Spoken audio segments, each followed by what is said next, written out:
Yeah, that's Donald Copeland, the smaller import of the Coca-Cola Tigers, who are going up against Santa Lucia Realtors later on. Sa ating second game, one of the imports of Coca-Cola, ito, the little guy. And of course, the other players, Nelbert Pitoy. Amalan. Ayan, Santa Lucia player.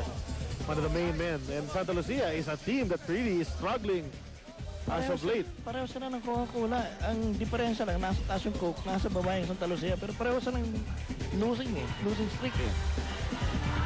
Better delivery. Sean Daniels, which you mentioned at the pregame, last year's import, 2 years in a row pala, nag-i-import nila yan. Stephen Thomas naman ngayon. Sa numbers, di naman nagkakalayo eh. Hindi naman eh. Diba? Meron mga numbers kung saan lamang si Thomas, meron kung saan lamang si Daniels. You know, the only Achilles heel, I guess, of Sean Daniels is really his free throw shooting. Right.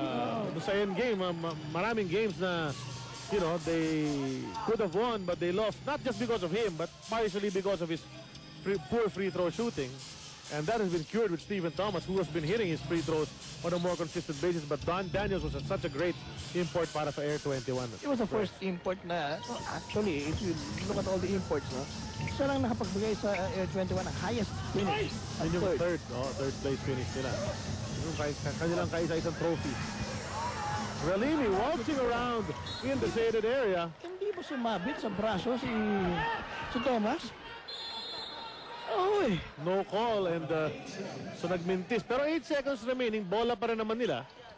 Let's see how quickly James Yap answers. He is... Ayun, mahirap yun dahil yung momentum ni Arboleda eh. Pag salukas ni James Yap, sabay tiyak, humahabol sa Arboleda eh, hindi mo mapigil yung momentum mo eh. He hit James Yap in the middle of the air. James Yap will now troop to the line para for dalawang free throw, try to add on to his point total. And his team's lead, which is now at 9. So si James Yap, you know, talagang he's taken his game to new heights as the seasons have gone on. Siyempre nag-MVP na yan dati. Pero, di ba, kahit nag-MVP yan, talagang the room for improvement, you know, has been pretty big. And he's been able to deliver. Well, and if you're in a team kung saan manager sa Alvin Patrimonio, somehow you'd try to shoot for the record ng Patrimonio. Oo, di ba? 4-time MVP yun. Exactly. One of only 2 who have garnered that honor 4 times as MVP. Of course, the other one, Don Ramon, El Presidente, the franchise, the money man, Fernandez, di ba? Winnie Arboleda directing traffic for his team, down by 11. 3 minutes and 20 remaining dito sa ating first half. Stephen Thomas, he's been quiet. Wants to take on Ralimi. Hook shot, nahuli ni Ralimi. Wants to go again. Faked him off pero doesn't get it. May nanulak. Yun na nga, may lumipad. It was Kirby Raimundo flying on the Homer-Sec clear out. Huli. Pati si Homer siya natawa na lang. Tingin siya sa referee. Oo nga.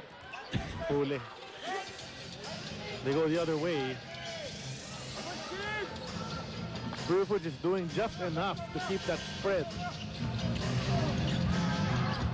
Kirby wants to take on Homer-Sec. Turnaround jumper. Rolls out. Stephen Thomas to Arboleda. Arboleda looking up. Wanted to go baseball pero daming white shirts. Drops it off to Gary David. 4-3. Yun na nga. Gary David with 10 points in the ball game. So, pantayan na nga. Double figures na rin. At kasi nauna dyan si James Yap sa double figures eh. 8-point lead for Pure Foods. 2 minutes and a half remaining. Nasa second quarter tayo. Yap. Raimundo to Yap. The other Yap. Wala ang kanyang tira. Lamang sa quickness talaga eh. No? Kaya napa-foul eh. Kaya puma-foul itong si Arboleda eh. Hindi binababa ni James Yap yung bola eh. That's a matchup that I didn't really expect to see. Right. Yung Arboleda guarding the #1 gunner of the other team, who's James Yap. Dinadaan sa bilis nga ni James